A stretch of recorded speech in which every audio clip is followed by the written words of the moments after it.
ચલો વિદ્યાર્થી મિત્રો, બધાને જય સ્વામિનારાયણ.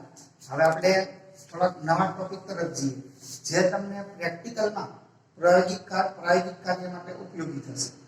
બરાબર? એટલા માટે છે પોઈન્ટ. તો કોઈ પણ ભૌતિક રાશિનું આપણે માપન લઈએ તો એ માપનમાં કેટલી ચોકસાઈ અને કેટલી સચોટતા છે એ ખૂબ જ જરૂરી હોય છે. ભૌતિક વિજ્ઞાનમાં કોઈ પણ ભૌતિક રાશિનું માપન ગમે તેટલું નાનું કે મોટું હોય એ મહત્વનું નથી, પરંતુ એ ભૌતિક રાશિના માપનની અંદર કેટલી ચોકસાઈ રહેલી છે અને માપન કેટલું સચોટ છે એના ઉપર ભૌતિક વિજ્ઞાનમાં આવા મૂલ્યો ખૂબ જ અગત્યના હોય છે.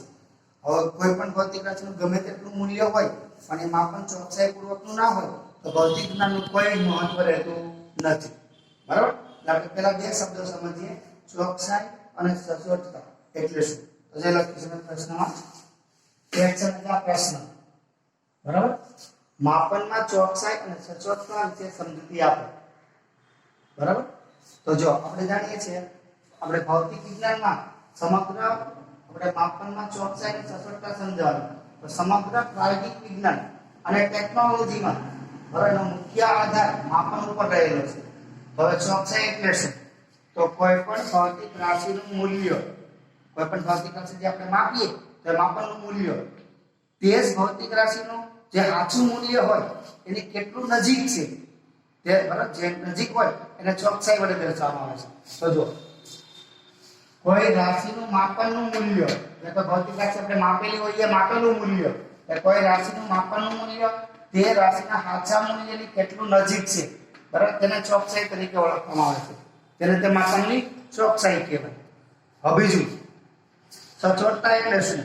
તો કોઈ પણ ભૌતિક રાશિનું આપણે માપન કરીએ ત્યારે, બરાબર, માપન માટે જુદા જુદા પ્રકારના સાધનો આપણે ઉપયોગમાં લેતા હોઈએ. દાખલા તરીકે લંબાઈનું આપણે માપન કરવું હોય તો મીટર પટ્ટી છે, વર્નિયર કેલિપર છે, માઇક્રોમીટર, સ્ક્રૂ કે સ્પેરોમીટર છે, આવા સાધનની મદદથી આપણે માપન કરતા હોઈએ. બરાબર? પણ મીટર પટ્ટીની મદદથી આપણે ચોકસાઈપૂર્વકનું માપન 0.1 સેન્ટીમીટર સુધીનું કરી શકીએ. વર્નિયર કેલિપરની મદદથી 0.01 સેન્ટીમીટર સુધીનું આપણે કરી શકીએ. આનું વિભેદન કહેવાય. ભેદ પાડીને આપણને ચોખ્ખું સાચું માપ દર્શાવી શકીએ. બરાબર?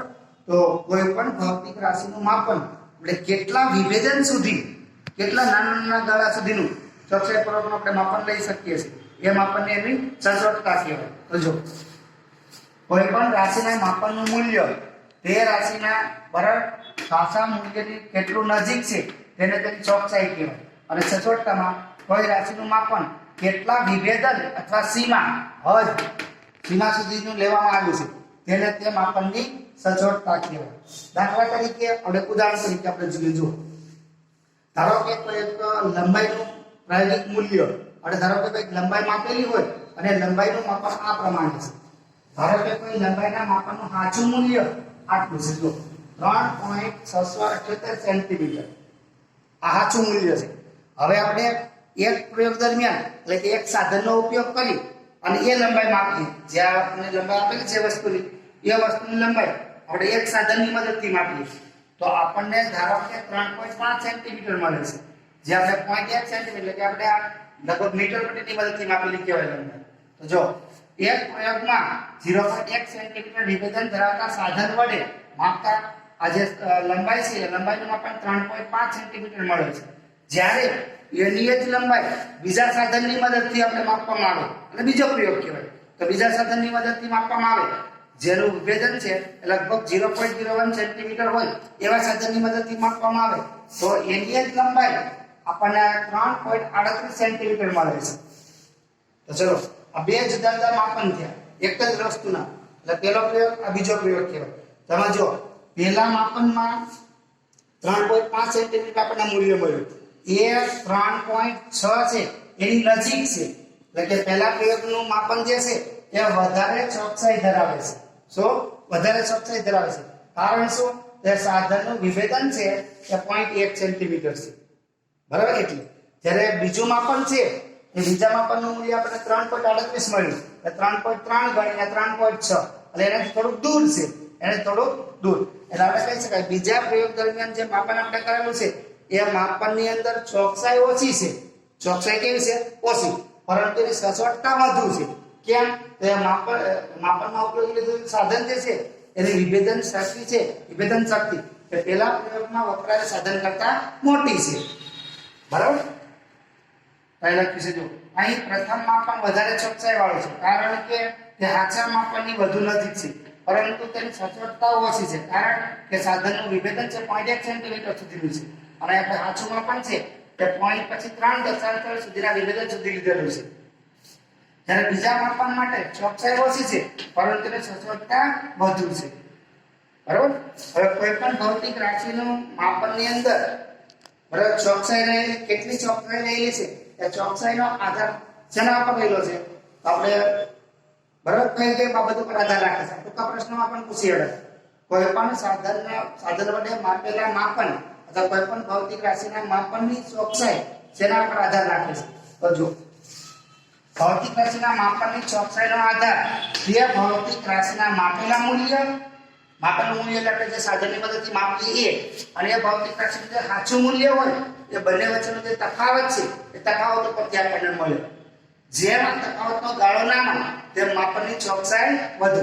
દાખલા તરીકે આ 3.678 છે અને 3.38 છે પેલા પ્રયોગની એનો તફાવત લઈએ. પછી બીજા સાધન વડે માપેલું જે માપ છે આ 3.678 લઈએ આપણે, એનો તફાવત લઈએ અને આનો તફાવત લઈએ તો પહેલાના તફાવત આપણને નાનો મળશે. એટલે એનો અર્થ શું થયો? જેમ સાચું મૂલ્ય અને મપાયેલું મૂલ્ય એનો તફાવત નાનો હોય તેમ માપનની ચોકસાઈ વધુ, અને જેમ આ તફાવત મોટો થતો જાય તેમ તેમ માપનની ચોકસાઈ ઓછી થતી જાય છે. બરાબર? તો આ આપણે યાદ રાખવાનું છે. બરાબર? હવે આપણે હજી આગળ જઈએ. ત્રુટિ. ત્રુટિ એટલે શું? ત્રુટિના પ્રકાર જણાવો. હવે નનકોડ 2 માર્કનો પ્રશ્ન પણ પૂછી શકે. પછી ઘણી વખત 3 માર્કનો મોટા પ્રશ્ન તરીકે પણ પૂછાય. ત્રુટિ એટલે શું તે જણાવી, ત્રુટિના પ્રકાર લખી, કોઈ એક ત્રુટિ વિશે વિસ્તારથી સમજૂતી આપો. તો ચલો, ત્રુટિ એટલે શું? તો કોઈ પણ સાધન વડે કોઈ ભૌતિક રાશિનું આપણે માપન લઈએ છીએ ત્યારે એ માપનની અંદર અમુક અચોકસાઈ પણ રહેલી હોય. તો કોઈ પણ ભૌતિક રાશિના મપાયેલા માપનમાં રહેલી અચોકસાઈનું માપ એટલે ત્રુટિ કહેવાય. ત્રુટિનું આપણે વર્ગીકરણ કરવું હોય તો ત્રુટિનો આમ તો મુખ્ય 2 રીતે વર્ગીકરણ કરી શકાય, અને ત્રીજો પ્રકાર પણ લખ્યો છે. બરાબર? તો ત્રુટિના મુખ્ય 2 પ્રકારો છે. એમાં એક વ્યવસ્થિત ત્રુટિ અને નંબર 2 અવ્યવસ્થિત ત્રુટિ. તો જો લખ્યો પ્રશ્ન, પહેલા પ્રશ્ન ત્રુટિ એટલે શું તેના પ્રકાર જણાવી અને સમજાવો. જે પૂછાય એ પ્રમાણે લખવાનું. હવે ત્રુટિ કોઈ પણ સાધન વડે લીધેલા માપનના પરિણામ એટલે મૂલ્યોમાં જોવા મળતી અચોકસાઈનું માપ એટલે ત્રુટિ કહેવાય. ત્રુટિના મુખ્ય 2 પ્રકાર છે, વ્યવસ્થિત ત્રુટિ અને અવ્યવસ્થિત ત્રુટિ. ત્રીજા પ્રકારની પણ ત્રુટિ હોય છે જેને લઘુત્તમ માપ ત્રુટિ કહેવાય. સો લઘુત્તમ માપ ત્રુટિ. બરાબર? હવે વ્યવસ્થિત ત્રુટિ એટલે શું આપણે એની સમજૂતી આપીએ. તો વ્યવસ્થિત ત્રુટિ કોને કહેવાય? વ્યવસ્થિત ત્રુટિ ઉદ્ભવવાના કારણો કયા, અને એ કારણ વ્યવસ્થિત ત્રુટિ છે એનું નિવારણ આપણે કઈ રીતે કરી શકાય, અથવા તો વ્યવસ્થિત ત્રુટિ છે એની માત્રા લઘુત્તમમાં લઘુત્તમ એટલે કે ઓછામાં ઓછી ત્રુટિ ઉદ્ભવે એવું આપણે કઈ રીતે કરી શકીએ એના વિશે, એટલે ત્રુટિનું નિવારણ કહેવાય. બરાબર? તો ચલો પેલા વ્યવસ્થિત ત્રુટિ એટલે શું? તો જો કોઈ પણ ભૌતિક રાશિનું આપણે માપન કરેલું હોય, એટલે ભૌતિક રાશિનું માપન કરવામાં આવે તો એના ઘણા બધા આપણે અવલોકનો લઈએ. દાખલા તરીકે એક સાદું લોલક હોય એને આપણે 100 અથવા 50 દોલનો થાય એ સુધીનો સમયગાળો આપણે માપવો હોય. બરાબર? તો 50 દોલન સુધીના સમયગાળાના આપણે વારંવાર અવલોકન લઈએ. બરાબર? અને દરેક વખતે આ અવલોકન આપણને જુદા મળતા હોય. જુદા એટલે એ 50 અવલોકન માટેનો જે સાચું માપન છે સમયનું, બરાબર, એના કરતા જુદા પડતા હોય તો એવી ત્રુટિને આપણે અવ્યવસ્થિત ત્રુટિ કહેવાય. વ્યવસ્થિત ત્રુટિ કહેવાય. બરાબર? દાખલા તરીકે કોઈ એક આપણે લંબાઈ માપવાની હોય, એ લંબાઈનું સાચું માપન હોય. પછી પ્રયોગ દરમિયાન આપણે લંબાઈના ઘણી વખત આપણે લંબાઈઓ માપીએ, એટલે કે ઘણા બધા આપણે અવલોકનો લઈએ, અને દરેક અવલોકન છે એ ભૌતિક રાશિના માપનની એટલે કે લંબાઈનું જે માપન છે એના કરતા દરેક વખતે આપણને જુદા મળતા હોય. બરાબર? તો આવી જે ત્રુટિઓ છે, આવી ત્રુટિ જે છે એને આપણે વ્યવસ્થિત ત્રુટિ કહીશું. તો જય લખીશું. જો વ્યવસ્થિત ત્રુટિ તો કોઈ પણ ભૌતિક રાશિના માપનના ઘણા બધા અવલોકનો લેવામાં આવે, અને આ બધા જ અવલોકનો તે રાશિના સાચું માપન નથી, સાચા અવલોકન કરતા જુદા હોય તો આવી ત્રુટીને આપણે વ્યવસ્થિત ત્રુટી કહેવાય. અને આ વ્યવસ્થિત ત્રુટી છે કોઈ એક જ પ્રકારની હોય, આ તો ધન અથવા ઋણ બંને એક સાથે ઉદ્ભવતી નથી. હવે ધન ને ઋણ ત્રુટી એટલે શું? ધારો કે કોઈ એક લંબાઈ હોય બરાબર સાચું માપન એનું, અને આપણે ઘણા બધા અવલોકન લઈએ તો દરેક અવલોકનમાં એ લંબાઈ છે મૂળ લંબાઈ કરતાં વધારે મળતી હોય તો એને ધન ત્રુટી કહેવાય. જો કોઈ લંબાઈ હોય તો આપણે દરેક જુદા જુદા અવલોકનો લઈએ અને દરેક વખતે આછી લંબાઈ છે એના કરતાં આપણને ઓછી લંબાઈ મળતી હોય તો એને ઋણ ત્રુટી કહેવાય. બરાબર? તો વ્યવસ્થિત ત્રુટી છે એ કાં તો ધન અથવા તો ઋણ બેમાંથી એક જ પ્રકારની હોય, બંને પ્રકારની ત્રુટી એકસાથે ઉદ્ભવતી નથી. બરાબર? તો આ ત્રુટી. હવે આપણે આ વ્યવસ્થિત ત્રુટી છે એના ઉદ્ગમ એટલે કે વ્યવસ્થિત ત્રુટી ઉત્પન્ન થવાના કારણો કયા અને એનું નિવારણ આપણે કઈ રીતે કરી શકીએ તો એના વિશે આપણે જોઈએ. તો સૌથી પહેલું આ સાધનની ત્રુટી. તો સાધનની ત્રુટી એટલે શું? સાધનની ત્રુટી કેવી રીતે ઉદ્ભવે છે અને સાધનની ત્રુટી આપણે કેવી રીતે દૂર કરી શકીએ? તો ચલો નંબર 1 સાધનની ત્રુટી.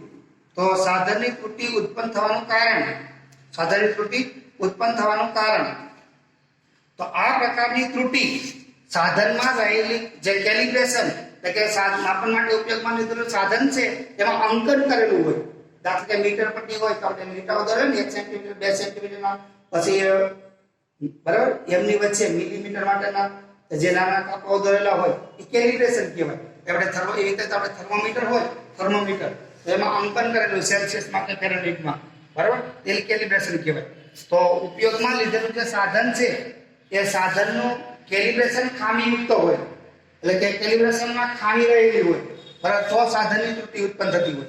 દાખલા તરીકે આપણે ઉકળતા પાણીનું તાપમાન લગભગ કેટલું છે? વડાના તાપમાને 100 સેલ્સિયસ અને એ થર્મોમીટરનો આપણે બરાબર તાપમાન માપીએ તો આપણે 100 સેલ્સિયસ મળે, પણ ભૂલથી એ ઓરડાના તાપમાને ઉકળતા પાણીનું તાપમાન બરાબર નું કેલિબ્રેશન કરતી વખતે 100 ની જગ્યાએ 104 લખેલા હોય, 100 ની જગ્યાએ 104 તો ખોટું કેલિબ્રેશન થયેલું હોય તો પણ દરેક વખતે આપણને અવલોકન છે 4 સેલ્સિયસ સુધીનો ફેરફાર જોવા મળશે. બરાબર? આ ઉપરાંત જે આપણે સાધનનો આપણે ઉપયોગ કરતા હોઈએ એ સાધનની ખામીયુક્ત હોય. દાખલા તરીકે મીટર પટ્ટીની મદદથી આપણે લંબાઈ માપતા હોઈએ પણ મીટર પટ્ટીનો છેડો કોઈ એક છેડો જે છે બરાબર એ થોડો ખવાઈ ગયેલો હોય, દાખલા કે 2 સેન્ટીમીટર જેટલો ઘસાઈ ગયો હોય અને એવી મીટર પટ્ટીની મદદથી આપણે દરેક કોઈ પણ વસ્તુની લંબાઈ માપશું તો એમાં 2 સેન્ટીમીટર જેટલી ઓછી લંબાઈ બરાબર વધારે લંબાઈ આપણે દરેક વખતે બતાવશે. તો આ સાધનની ખામીને કારણે આ ત્રુટી ઉદ્ભવે છે અને આ ત્રુટીનું નિવારણ છે એ આપણે ખામીયુક્ત જે સાધન હોય એ બરાબર સારા સાધનનો આપણે ઉપયોગ કરીએ બરાબર તો આ ત્રુટીનું આપણે નિવારણ કરી શકાય. એટલે ખામીયુક્ત કેલિબ્રેશન ધરાવતું અને સારું સાધન આપણે વાપરીએ તો આ પ્રકારની ત્રુટી ઉદ્ભવતી નથી. હવે નંબર 2 પ્રયોગ ટેકનિકને કારણે ઉદ્ભવતી ત્રુટી. પ્રયોગની ટેકનિક આપણે પ્રયોગ કઈ રીતે કરીએ છીએ બરાબર એના ઉપરથી. દાખલા તરીકે પ્રયોગ ટેકનિકને કારણે ઉદ્ભવતી ત્રુટી એટલે આપણે જ્યારે કોઈ પણ ભૌતિક રાશિનું માપન કરતા હોઈએ ત્યારે પ્રયોગમાં જે સાધનની ગોઠવણી છે એ ગોઠવણી વ્યવસ્થિત થયેલી ના હોય તો આ પ્રકારની ત્રુટી ઉદ્ભવતી હોય છે. દાખલા તરીકે આપણે ડોક્ટર આપણે શરીરનું તાપમાન માપવા માટે ડોક્ટર જ્યારે એનું થર્મોમીટર આપણે મોઢામાં મૂકવાનું, જીભની નીચે દબાવવાનું કહેતા હોય ત્યારે ઘણા શું હોય આવી રીતે આમ હોઠમાં દબાવતા હોય છે ખાલી, એટલે શરીરના પૂર્ણ સંપર્કમાં ના આવેલું હોય, બરાબર તો એ વખતે એ થર્મોમીટર છે એ આપણા શરીરનું સાચું તાપમાન બતાવતું નથી. તો આ પ્રયોગ પદ્ધતિ છે એના કારણે ઉદ્ભવતી આ ત્રુટી કહેવાય.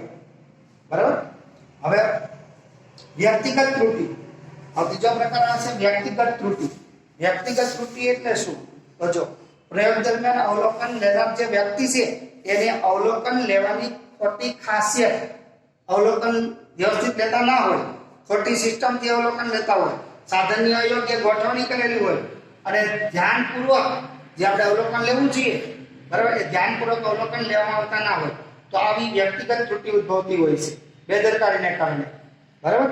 હવે દાખલા તરીકે મીટર પટ્ટી પર સોયનું સ્થિતિનું અવલોકન લેતી વખતે તમારી ટેવ તમારું માથું પાછા સ્થાને રાખવાને બદલે જમણી બાજુ કે ડાબી બાજુ રાખીને આપણે એનું અવલોકન લેશું તો દ્રષ્ટિ સ્થાન ભેદને કારણે બરાબર અવલોકનમાં ત્રુટી ઉદ્ભવે છે. એટલે આ સમજો કોઈ પણ આપણે અવલોકન લેવું હોય, ધારો કે અહીંયા દર્શક જે છે બરાબર, એની મદદથી અહીંયા જે રાશિ અંકન કરેલું છે એનો આપણે અવલોકન લેવું હોય તો બરાબર એક્ઝેક્ટ સામે ઊભા રહી અને અવલોકન લઈએ તો સાચું માપન મળે. સાઈડમાં એક બાજુ ડાબી બાજુએ અથવા જમણી બાજુએ આપણે ઊભા રહી અને અવલોકન લઈશું તો આપણને આ દર્શક છે એનો સ્થાનમાં દ્રષ્ટિ સ્થાન ભેદને કારણે બરાબર આપણને જુદું અંકન મળશે. એટલે કે ઘણી વખત આપણે અવલોકન લેતી વખતે સીધા ઊભા ન રહેતા હોય પણ ડોક ત્રાસી કરીને ઊભા હોઈએ, આમ ઊભા હોઈએ બરાબર, તો એના કારણે પણ આમાં પણ આપણને સરખું મળતું નથી. તો આ વ્યક્તિગત જે ત્રુટિ છે એનું નિવારણ આપણે કઈ રીતે કરી શકાય? તો કાળજીપૂર્વક અવલોકન લેવામાં આવે, એટલે કે પ્રયોગ કરવાની જે સિસ્ટમ છે બરાબર એ વ્યવસ્થિત આપણે પ્રયોગ કરીએ તો આ પ્રકારની ખામી આપણે દૂર કરી શકાય. એટલે કે ત્રુટિ છે એ લઘુત્તમમાં લઘુત્તમ આપણે બનાવી શકીએ. ત્યાર પછી આના વ્યવસ્થિત ત્રુટિના ઉદ્ગમો હતા, ઉદ્ભવના કારણો અને એ શક્ય હોય એટલી ઓછી કઈ રીતે બનાવી શકાય એના વિશેની માહિતી. હવે આવે છે નંબર 2 વ્યવસ્થિત ત્રુટિ. બરાબર, એના વિશે થયું. હવે અવ્યવસ્થિત ત્રુટિ. તો અવ્યવસ્થિત ત્રુટિ એટલે શું? તો કોઈ પણ આપણે પ્રયોગ કરતા હોઈએ તે પ્રયોગની અંદર આકસ્મિક પરિબળો બરાબર આ ફેરફાર જે આપણે પહેલેથી જાણતા ના હોઈએ, પહેલેથી આપણને જાણ ના હોય એવા આકસ્મિક પરિબળો ઉત્પન્ન થતા હોય અને આવા આકસ્મિક પરિબળોને કારણે આપણે કોઈ પણ ભૌતિક રાશિનું માપન કરીએ ત્યારે એ ભૌતિક રાશિનું જે સાચું માપન હોય એના કરતાં આપણને જુદું મળતું હોય બરાબર. તો આવી જે ત્રુટિ છે એવી ત્રુટિને આપણે અવ્યવસ્થિત ત્રુટિ કહીશું. એટલે કે અવ્યવસ્થિત ત્રુટિ કોને કહેવાય? તો જો આપણે આ પ્રમાણે કહી શકીએ અવ્યવસ્થિત ત્રુટિ એટલે શું? તો જો પ્રયોગ કરતી વખતે અવલોકન પર અસર કરતા પરિબળોમાં અચાનક અનિયમિત ફેરફાર થતા હોય એની આગાહી આપણે પહેલેથી કરી શકીએ નહીં એવી રીતે બરાબર, તો એના કારણે અવ્યવસ્થિત ત્રુટિ ઉદ્ભવે છે. જેને કારણે કોઈ પણ વ્યક્તિ એક જ ભૌતિક રાશિનું વારંવાર અવલોકન લેશે તો પણ એ અવલોકન આપણને સમાન મળતું નથી. હવે આ પ્રકારની ત્રુટિ છે અવ્યવસ્થિત ત્રુટિ, એ આપણી ભૌતિક રાશિનું સાચું જે માપન હોય એના કરતાં ક્યારેક વધારે મળે, ક્યારેક ઓછું પણ મળે અને ક્યારેક એના જેટલું જ પણ મળે. પણ દરેક વખતે જે અવલોકન લઈશું એ અવલોકન આપણને કેવા મળશે? જુદા જુદા. એટલે કે અવ્યવસ્થિત ત્રુટિ છે એનું માપન જો વધારે હોય તો ધન ત્રુટિ કહેવાય, ઓછું હોય તો ઋણ ત્રુટિ કહેવાય, બરાબરનું માપ હોય તો શૂન્ય ત્રુટિ કહેવાય. એટલે કે અવ્યવસ્થિત ત્રુટિ છે એ આપણને ધન, ઋણ અથવા શૂન્ય એમ બંને પ્રકારની આપણને એવી ત્રુટિ મળતી હોય છે બરાબર. તો અવ્યવસ્થિત ત્રુટિ. હવે આપણે અવ્યવસ્થિત ત્રુટિનું નિવારણ કઈ રીતે કરી શકાય? તો અવ્યવસ્થિત ત્રુટિઓનું નિવારણ કરવા માટે ઘણા બધા અવલોકનો લેવામાં આવે છે. પછી એ બધા અવલોકનોનું સરેરાશ મૂલ્ય મેળવવામાં આવે છે. પણ સરેરાશ જે મૂલ્ય મળે એ સરેરાશ મૂલ્યને આપેલી ભૌતિક રાશિનું સાચું મૂલ્ય ગણવામાં આવે છે. અને ત્યાર પછી બરાબર ત્રુટિને આપણે કીધું સાચું માપ અને પ્રાયોગિક માપ વચ્ચેનો તફાવત છે બરાબર. એના પરથી આપણે 3 પ્રકારની ત્રુટિઓ મેળવી શકીએ અવ્યવસ્થિત ત્રુટિમાં. એક નિરપેક્ષ ત્રુટિ, નંબર 2 સાપેક્ષ ત્રુટિ અને નંબર 3 પ્રતિશત ત્રુટિ. એના વિશે આપણે પાછળ થિયરી એક જોઈશું બરાબર. એ ઘણી વખત 3 માર્કમાં પ્રશ્ન પૂછાતો હોય છે અથવા દાખલા માટે એ થિયરી આપણે ઉપયોગી છે. હવે અવ્યવસ્થિત ત્રુટિનું નિવારણ કઈ રીતે કરી શકાય એનો પોઈન્ટ આપણે પાછળ જોઈશું બરાબર. હવે ત્રીજા પ્રકારની ત્રુટિ લખી છે લઘુત્તમ માપ ત્રુટિ. તો લઘુત્તમ માપ ત્રુટિ એટલે શું? લઘુત્તમ માપ એટલે શું? પેલા તો જેને લ માં સા કહેવાય, લઘુત્તમ માપ શક્તિ. તો કોઈ પણ ભૌતિક રાશિનું માપન કરતી વખતે આપણે કોઈક ને કોઈક પ્રકારના સાધનનો ઉપયોગ કરવાનો અને એ સાધન વડે માપી શકવામાં આવતું ચોકસાઈપૂર્વકનું લઘુત્તમમાં લઘુત્તમ માપ, નાનું ચોકસાઈપૂર્વકનું માપન એ સાધન વડે જે કરી શકાય એને એ સાધનની લઘુત્તમ માપ શક્તિ લ માં સા કહેવાય બરાબર. તો જો એના વિશે આપણે જોઈએ થોડા મુદ્દાઓ છે આપણે યાદ રાખવાના છે તમારે બરાબર ને. ચલો, માપન માટે સાધન વડે માપી શકાતા નાનામાં નાના એટલે કે લઘુત્તમમાં લઘુત્તમ માપને તે સાધનનું લઘુત્તમ માપ કહેવાય. જે તે સાધનથી મપાયેલા માપનો માટે લઘુત્તમ માપ જેટલા જ સચોટ આપણને માપન મળે, એના કરતાં વધારે સચોટ માપન આપણને મળતું નથી. એટલે ટૂંકમાં કોઈ પણ સાધન વડે આપણે માપ લઈએ તો એ સાધનની જે સચોટતા જે છે એ કેટલી હોય તો એ સાધનનો લઘુત્તમ માપની શક્તિ ઉપર આધાર રાખે છે. દાખલા તરીકે મીટર પટ્ટીની બરાબર લઘુત્તમ માપ શક્તિ 0.1 સેન્ટીમીટર છે એટલે બરાબર મીટર પટ્ટીની મદદથી 0.1 સેન્ટીમીટર સુધીનું માપન જ આપણે સચોટ માપન લઈ શકાય. એના કરતાં વધારે સચોટ માપન મીટર પટ્ટીની મદદથી મળશે નહીં. પણ એના કરતાં વધારે સચોટ માપન આપણે જોઈતું હોય લંબાઈનું તો આપણે વર્નિયર કેલિપર્સનો ઉપયોગ કરવો પડે. વર્નિયર કેલિપર્સની લઘુત્તમ માપ શક્તિ 0.01 સેન્ટીમીટર છે. એના કરતાં પણ વધારે ચોકસાઈપૂર્વક સચોટ માપન જોઈતું હોય તો આપણે એના માટે માઇક્રોમીટર સ્ક્રૂનો ઉપયોગ કરવામાં આવે છે, જેની લઘુત્તમ માપ શક્તિ 0.001 સેન્ટીમીટર છે.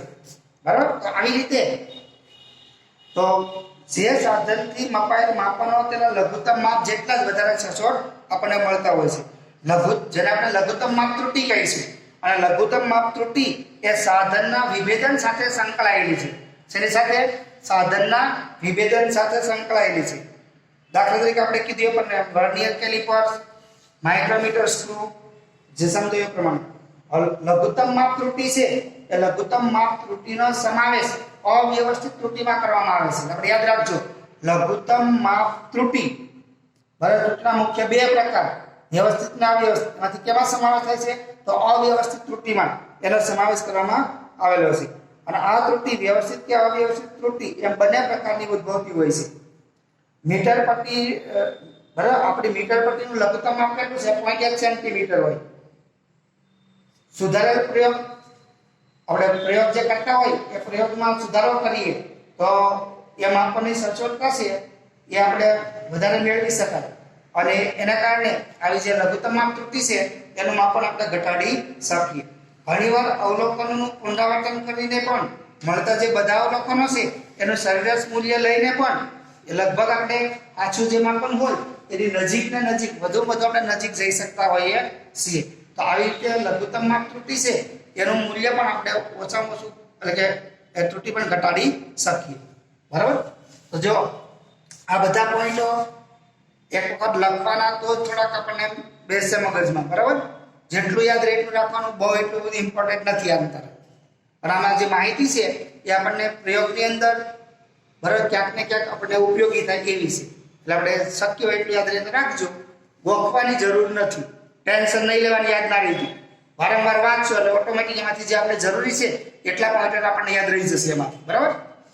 આ ત્રુટિવાળા ટોપિક અને જે સમયના માપન કીધું એમાં યાદ ના રહે તો ટેન્શન લેવાનું નથી. પણ 4-5 વખત વાંચશો એટલે થોડી ઘણી માહિતી એમાંથી આપણને ઉપયોગી હશે એવી આપણે યાદ રહી જશે.